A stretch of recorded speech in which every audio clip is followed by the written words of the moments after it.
علیکم ورحمۃ اللہ وبرکاتہ الحمد للہ رب العالمین والصلاة والسلام علی رسولہ الامین اما بعد رب اشرح لی صدری ویسر لی امری واحلل عقدۃ من لسانی یفقہوا قولی۔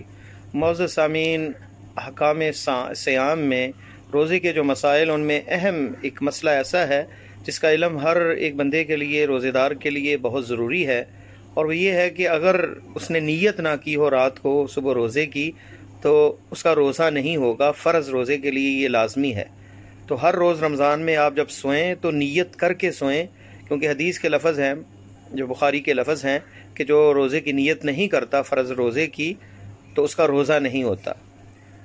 تو نیت کرنا رات کو سوتے وقت یہ ضروری ہے، رات کو نیت کی جائے۔ فجر سے پہلے تک بندہ، اذان فجر سے پہلے تک نیت کر سکتا ہے کہ وہ روزہ رکھ رہا ہے، اور نیت جو ہے وہ دل میں کی جاتی، دل کے ارادے کا نام ہے، نہ کہ وہ معروف جو دعا ہے بصوم غد نویت، یہ حدیث سے ثابت نہیں ہے۔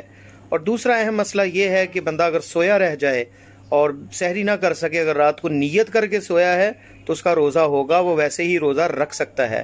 لیکن اگر نیت اس نے نہیں کی اور فجر کی اذان کے بعد آنکھ کھلی تو اس کا وہ روزہ فرض نہیں ہوگا ادا۔ تو یہ بڑا اہم مسئلہ ہے کہ نیت کر کے جو ہے بندہ روزہ رکھے، اور نیت لازمی ہے، اس کے لیے فرض ہے، واجب ہے۔ واجب صیام جو ہے رمضان کے روزے، ان کے لیے نیت روز کی جائے۔ دوسرا اہم مسئلہ یہ، کچھ لوگوں میں غلط العام یہ بات مشہور ہے کہ جو بندہ تراویح نہیں پڑھتا اس کا روزہ نہیں ہے۔ ایسی کوئی بات نہیں ہے، بلکہ فضیلت جہاں رمضان کے بارے میں پیارے حبیب صلی اللہ علیہ وسلم کا یہ فرمان ہے کہ من صام رمضان ایمانا واحتسابا غفر له ما تقدم من ذنبه، کہ جس نے روزہ رکھا ایمان کی حالت میں اللہ سے اجر کی امید سے تو اس کے پچھلے گناہ معاف ہو جائیں گے۔ اسی طرح فرمایا من قام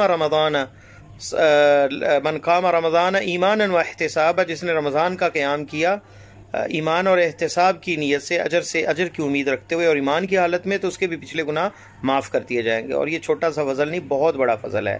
تو یہ مستقل فضل ہے، اور یہ قیام جو ہے رات کو تہجد کے وقت بھی ہو سکتا ہے، آدھی رات میں بھی ہو سکتا ہے، اور عشاء کے متصل بعد جو تراویح ہے وہ بھی اس میں شامل ہے، کیونکہ نبی علیہ السلام کے ساتھ صحابہ کرام نے 3 یا 4 راتیں جو قیام کیا، تو آپ نے یہ بھی فرمایا کہ جو اپنے امام کے ساتھ قیام کرے حتیٰ ینصرف، حتیٰ کہ امام منصرف ہو، کتب لہ قیام لیلہ، اس کے لیے پوری رات کا قیام لکھ دیا جاتا ہے۔ تو یہ 2 اہم بڑے مسئلے تھے جن کا علم اور ادراک ہونا ہر ایک مسلمان کے لیے ضروری ہے۔ اللہ سے دعا ہے کہ اللہ ہمیں قرآن و سنت پر عمل کرنے کی توفیق عطا فرمائے۔ وصلی اللہ تعالی علی خیر خلقہ محمد وعلی آلہ وصحبہ اجمعین برحمتک یا ارحم الراحمین۔ السلام علیکم ورحمۃ اللہ۔